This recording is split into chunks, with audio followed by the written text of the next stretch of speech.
Now let me introduce our last speaker as the most entertaining in many ways, and I think doing some profound work that we need to know about. Greg Palast, listen to this endorsement. Catherine Harris called Greg Palast twisted and maniacal. I mean, how in the world did he get her to say that? That's the best credential I can imagine.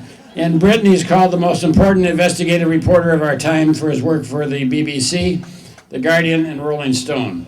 Greg Palast is the author of 2 New York Times bestsellers, The Best Democracy Money Can Buy and Armed Madhouse, and his latest film is Palast Investigates from 8 Mile to the Amazon on the trail of financial marauders, which you'll sign after the program. He's fun, he's interesting, he's an investigative journalist. None of you have ever met one, so here's your chance to see what they really look like. Please welcome Greg Palast.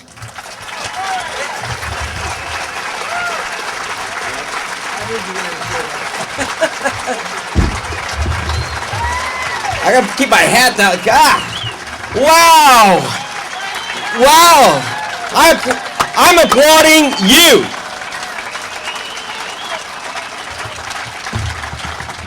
Wow! Thank you for staying. Thank you. So I gotta pull out your thermometers and see if you're done yet. Thank you. Ed Garvey, can we give this guy a big up? Ed Garvey in the house. You know, we heard earlier John Nichols, Jim Hightower. I've looked under that hat. Yep, he's Texan. Big thanks to those joining us today. Next to their air conditioners listening on Wart. Okay. Matt Pasquarello, my producer, is out there. I want you to know the people who actually make my films. He's out there with our films. I'll sign them after. Great folks here. God. My God. Just 2 years ago when I was here, there was a young guy down in Chicago, young black man. You know, let's think about what's happened these 2 years. A young black man who inhaled, no less, all right? A guy whose name we hardly knew, whose name we could hardly pronounce. And as a result of what could only be called an uprising, a national uprising, a movement carried him to Washington. Now I can stand here today, 2 years later, when he said, yes, we can. 2 years later, we can say, so why didn't we? Yes, we can. But no, we didn't. Not yet. Now, okay, let me explain. We need a little entomology here. I don't know how many of you studied the insects of North America, but the largest on the continent is called Billy Tozen. He is the chief lobbyist of something called Pharma, which is the organization of legal drug lords. He's the godfather, Billy Tozen. And during the campaign, Barack Obama ran an ad called Billy, in which he said, believe it or not, there were secret negotiations between the drug companies with this guy, Billy Tozen, who had been writing as a congressman the laws on pricing for drugs and Medicare. That won't happen when I'm president. He said, quote, that's an example of the same old game playing in Washington. I don't want to learn how to play the game better. I want to put an end to the game. So, you know, cockroaches can withstand a nuclear blast. They can certainly withstand an election. As an investigative reporter, I went in to the Oval Office and looked under the rug. And who was there scampering under the Oval Office rug? Billy! Why, it's Billy. And there was this under the rug. It's very tiny because it's in cockroach print. It's a memo. I kid you not. This is the real thing. discovered by my colleague Ryan Grimm. And it says, pharma deal. Deal? I thought we weren't making deals. We weren't playing games. So, okay. And it says that there is a commitment by the drug lords of pharma to give an $80 billion discount on our drugs, legal drugs, too bad. $80 billion. Wait. Oh, that's nice. But, and it says right here, I'm reading from this, in exchange, the White House agreed to, wait a minute, the White House agreed? Wait, there's something wrong. That can't be right. Because I can tell you, someone named Obama, he was a candidate for president, he said, unlike the prior regime, unlike the unelected junta that we had before, after the elections, we are going to do all these negotiations on C-SPAN. That was candidate Obama. Candidate Obama said, quote, the American people will be able to watch these negotiations with the drug companies on C-SPAN. That's a quote. Openness, said the candidate. Transparency, said the candidate Obama. So what's this? He said, you will hold me accountable. Here's the account. Now, let's do some accounting. I'm up for it. How about you? Take out your pencils. You know, because they, instead of denying it and saying, oh no, oh, we made a mistake, stomp on that cockroach. No. They said, yeah, the drug companies are giving us $80 billion. Big spenders. Santa thousand. Right? Oh, wait a minute. $80 billion. Now, I'm not only an investigative reporter, I unfortunately used to be an economist, and so the reporter asked the economist, 80 billion of what? 80 billion of what? So I went into the data of the Health and Human Services Department. Turns out we're going to be spending for big pharma's drugs over the next 10 years, 3.6 trillion, that's $1 trillion for these characters. Now, if you take 80 billion divided by 3.6 trillion, carry the 4 times 3, if you didn't go to George Bush's No Child Behind Left program, you would know that that's 2.2%. 2.2%. That's what we got from the cockroach under the Oval Office rug in a secret deal violating every promise of the campaign, 2%.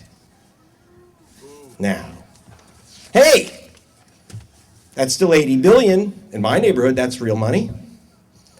Or is it? Or is it? Let me look at the insect print here. Real close. This is really the document. This is really the deal. Kid you not. In fact, if you come back to my stand later, I'll show it to you.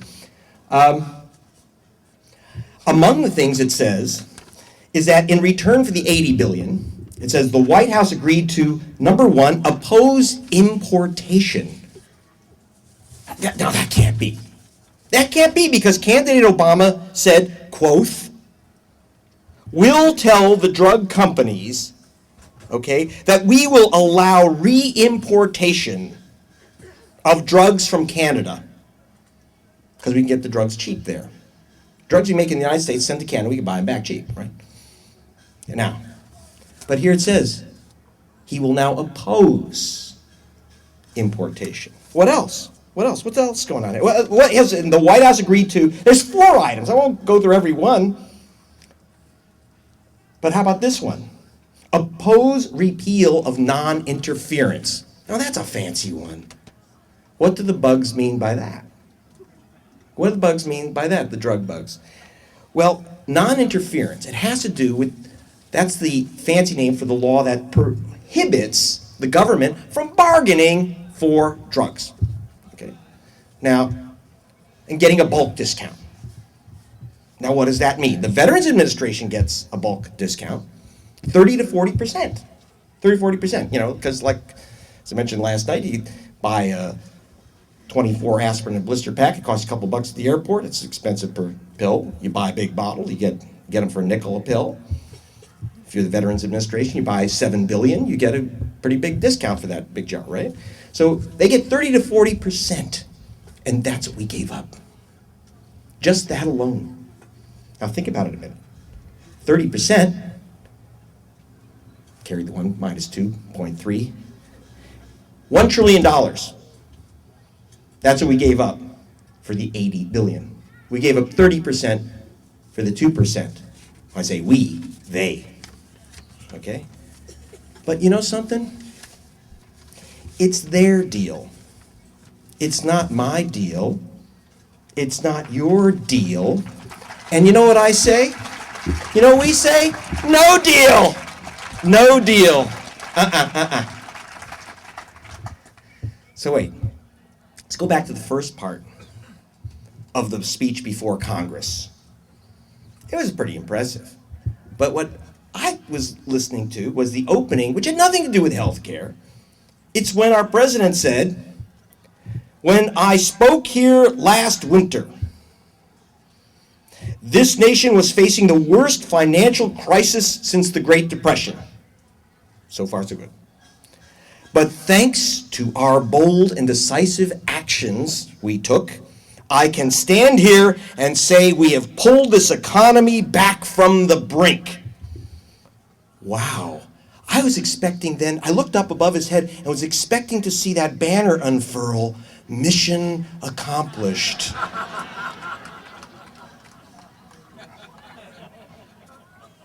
Pulled us back from the brink. Who got pulled? I know he was busy this week, but he might have noticed that the unemployment rate went up again for the first time in decades, above 10% officially, and including discouraged workers, which are more than any people just saying there's no chance. 14%. 1 in 6 American workers is out of work for the first time since the Great Depression. So then who was pulled back from the brink? Whose economy was that? Well, I know, yeah, the market's up 40% since January. Okay. Goldman Sachs's profits and the bonuses are back up. Now, I know that they were pulled from the brink, but I know who wasn't pulled from the brink, and it's Robert Pratt. Robert Pratt. Now, he's a guy who lives in 8 Mile, above Detroit.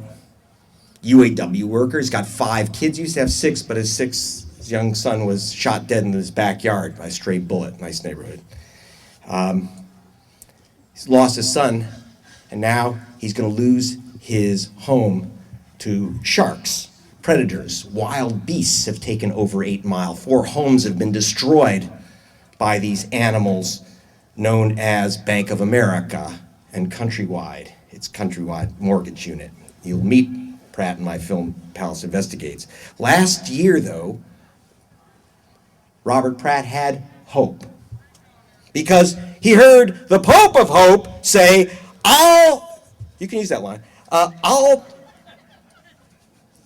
will, and this quote, "I will put a 3-month moratorium on foreclosures. Yes, we can." But no, he didn't. The result is that while Goldman was dancing back from the brink, 2 million more families, 2 million, have gone into foreclosure. Now there is a program, a voluntary program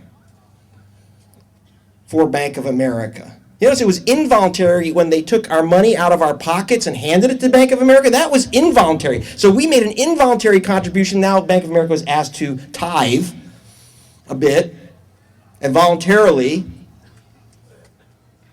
put a moratorium on foreclosures and renegotiate those. And they voluntarily continued foreclosure proceedings on 90% of the homes in the process. Now, I know. If you've all listened to Fox TV and CBS, Pratt is a loser. He's losing his home. Hey, he didn't deserve the loan. No. See, that's the line. Pratt got what's called a subprime loan. And I want you to guess his color, but first I'm going to give you this information. 73% of high-income African Americans were steered to subprime loans. 17% of white high-income people were steered to subprime loans. See, there's certain people who are subprime. We know who they are. Let me explain what that is. You need to understand it. What it means is that, for example, they typically would start out at 4%, as in the past case, 4% interest. 4 to 5% is reasonable. $200,000, you pay $955 a month. That's a quarter of your income. 2 years later, inside the document, page 12, you're not even allowed time to look at it and you can't challenge it. Suddenly, through some gobbledygook magic, even though interest rates are falling to nothing, the interest rates on the loan go up to 9%. Now you're paying $1,609 a month, or nearly half your disposable income, and you're living in the family Toyota. Robert Pratt got a home he could afford until his interest rates exploded on him. Until his interest rates exploded. And you say,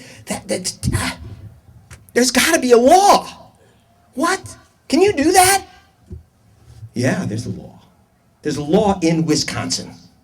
There's a law in New York. There's a law in almost every state against predatory loans, otherwise loan. This is known as loan sharking. It's against the law until George Bush. His FDIC issued an order, an edict, which became federal preemption, saying that the laws against loan sharking in mortgages may not be enforced by the states. Nice guy. So is anyone challenging it? Well, almost. One brilliant lawyer, one great elected official and lawyer, put together a team of all the attorneys generals of the United States, bipartisan, every one of them. They're about to file the biggest class action lawsuit in American history to stop predatory lending across the United States of America. Thank you, Eliot Spitzer, on Valentine's Day, the day before he was going to announce the suit. Well, the suit was caught in a zipper. That wasn't by accident, by the way.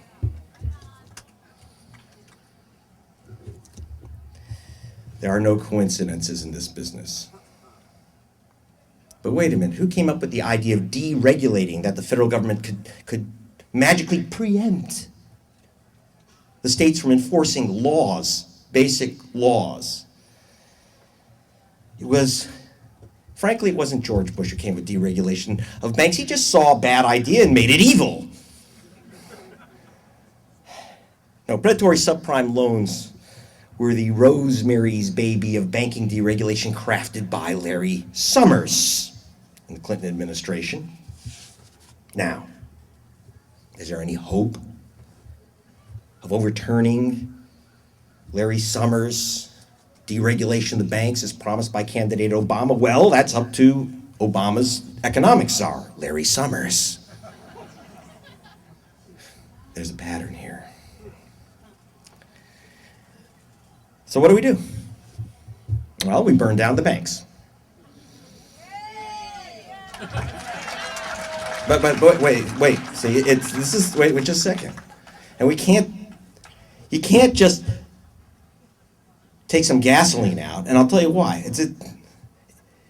Because remember what Willie Sutton said. See, he robbed banks because that's where the money is. But today, that's not where the money is. The money isn't there anymore. Burn down the banks, there's no money there. It's empty. Vaults are empty because it was magically turned into derivatives and sent to Iceland. Okay? So what do? How do we burn down the banks? Well, we can't quite do it with gasoline, so we're going to have to cut off their allowance. Stop feeding them. Stop feeding the sharks. Take your money out. Don't feed the sharks that bite you. I want to tell you where we are. This is Holy Land, Wisconsin. We are the place, the epicenter of a people's nonprofit financial movement. This is the home of CUNA, the Credit Union National Association. And we have CUNA people here? Thank you. Okay? People own banks. Not for profit, but for people. okay? If your money is in Citibank or Bank of America, for shame. No, don't feed the sharks.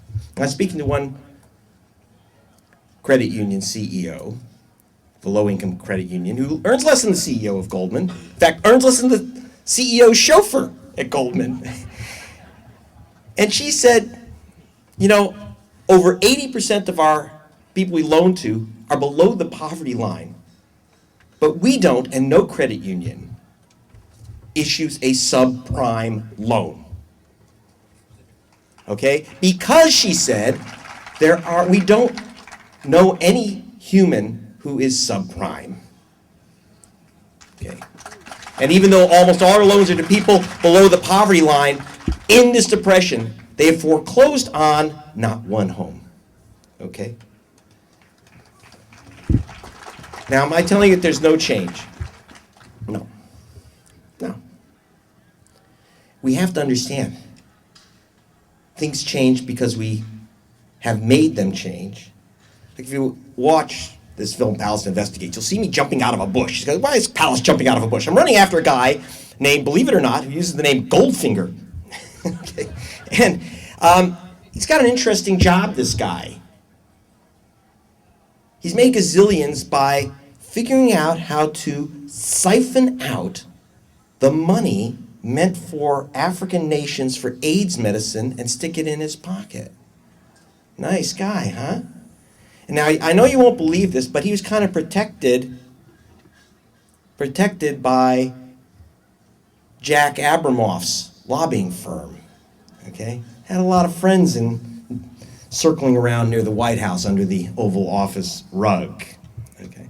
Now, the way he did this is through bribery. In fact, I followed the money he gave to a guy named, dictator of Zambia named Chaluba, and we followed him to a boutique in Geneva where he ordered 200 pairs of shoes, all because he's tiny, dictator. He was all with high heels, right? And each pair of shoes, which cost about $6,000 a pair, which is more than a village in Zambia earns in a year.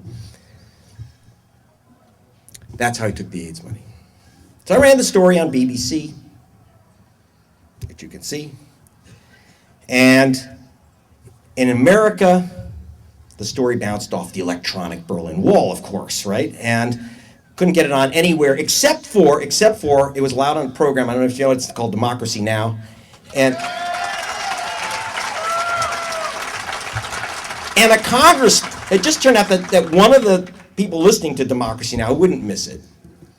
A guy named Congressman John Conyers was listening in his car, and he went, and I kid you not, he went right to the White House and right into the Oval Office. He kicked in the Oval Office door. That's a lie, because John Conyers doesn't kick in anything. But John Conyers, he's never stopped by a closed door. He actually went into the White House, into the Oval Office, and confronted George Bush with the story that we did on Democracy Now! And George Bush said, believe it or not, he said, I don't know nothing about it. A likely excuse from Bush. And Conyers said, now you do. What are you going to do about it, Mr. President? So he sent it off to the Justice Department, where it died somewhere in Guantanamo, right? Because it's against the law, against the Foreign Corrupt Practices Act. Then came January. And see, some of our victories are not all over the newspapers. Some of our losses are not either. They're, under the White House rug. But there was tremendous pressure by groups in Europe, tremendous pressure on the White House by activists to do something about these vultures, these characters like Goldfinger. And we've just found out that the Justice Department has now opened 130 criminal investigations of foreign bribery by U.S. corporations, including an investigation of Goldfinger. Okay? That's change. That's an earthquake. And notice how it was done. It wasn't done because Obama thought it was a good idea. I mean, let's face it, he can do all the push-ups he wants. He has great pecs, but he's afraid of John Conyers, and he's afraid of who's behind him. In a way, they are afraid of democracy now. They're afraid of democracy. Let's keep them afraid, okay? In other words, it's not what they did, it's what we did. This Bob Fest, the theme of this Bob Fest, by the way, is hold them accountable, okay? Obama said, you can hold me accountable. But you know what? I got to dissent from that. I don't think we hold them accountable. That's not how it's done. We hold ourselves accountable, okay? Obama didn't decide to take on the health insurance companies and quote Wendell Potter. By the way, one more up for Wendell Potter. Giants walk this earth, okay? He didn't decide to quote Wendell Potter on the greed of the insurance company because that's what he felt, because that's what he wanted to do. It's because that's what we wanted him to do. He had no choice, okay? Yes. Now, but what's happening? What's happening? You turn on the TV and you see a bunch of right-wing teabaggers who have accepted Sarah Palin and Billy Tozen as their personal saviors, and they want to unplug their grandma from the public choice of Medicare. Where are we? We don't know how to jam the meetings, hold up the signs, make our point. Okay. We haven't forgotten how to march. Obama is not the leader of our movement. We let him rise on our shoulders to the top, on a progressive anti-war movement. We created him, we elected him, he did not elect us. Now we can't lose that energy. As I was saying last night, it's like we brought this guy in the little home in that little box, the little kitten. Now if you take that little kitten, you leave him on I-94 and give him no direction, surrounded by the Larry Summers and all the other piranhas, they might start veering off in the wrong direction. So what we have to do is we have to take responsibility. Yes, Mr. Obama, I agree. We're not going to play the game anymore. Game's up. We the people are in charge again. We are going to hold them accountable, and we're going to hold ourselves accountable to do it. It begins here today, and I'm so proud to be here because this sure as hell ain't the Sleeping Bob Festival. We're here to fight. We will. Yes, we can.